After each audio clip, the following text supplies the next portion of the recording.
ചില ആളുകൾക്കുണ്ടല്ലോ ഡയറ്റ് ചെയ്യുമ്പോൾ അവരുടെ വെയിറ്റ് കുറയത്തില്ല, പക്ഷേ ബോഡി ഫാറ്റ് വല്ലാണ്ട് കുറയും. അതായത് ഡ്രസ്സൊക്കെ വല്ലാണ്ട് ലൂസ് ആയിരിക്കും, എന്നാൽ വെയിറ്റ് നോക്കുവാണെങ്കിൽ സെയിം തന്നെ ആവും. അങ്ങനെയുള്ളവർക്കും വലിയ പ്രശ്നമൊന്നുമില്ല കേട്ടോ. കാരണം ബോഡി ഫാറ്റ് കുറയുന്നതാണ് എപ്പോഴും ബെറ്റർ ആയിട്ടുള്ള കാര്യം.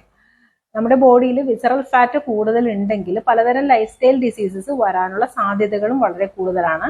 വിസറൽ ഫാറ്റ് നിങ്ങൾക്ക് കൂടുതലുണ്ടോ എന്ന് സിമ്പിൾ ആയിട്ടുള്ള ഒരു ടെക്നിക്ക് വഴി നോക്കാനായിട്ട് സാധിക്കും. അതായത് ഒരു ടേപ്പ് എടുക്കുക, എന്നിട്ട് വയറിന്റെ ചുറ്റളവ് എടുക്കുക, ഹിപ്പിന്റെ ചുറ്റളവ് എടുക്കുക.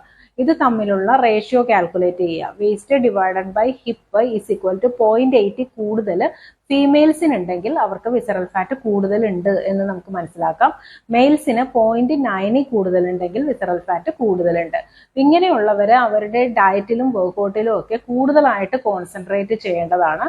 വിസറൽ ഫാറ്റ് കുറയ്ക്കുകയും വേണം. അത് ഇമ്പോർട്ടൻ്റ് ആയിട്ടുള്ള കാര്യമാണ്. Stay healthy and be happy.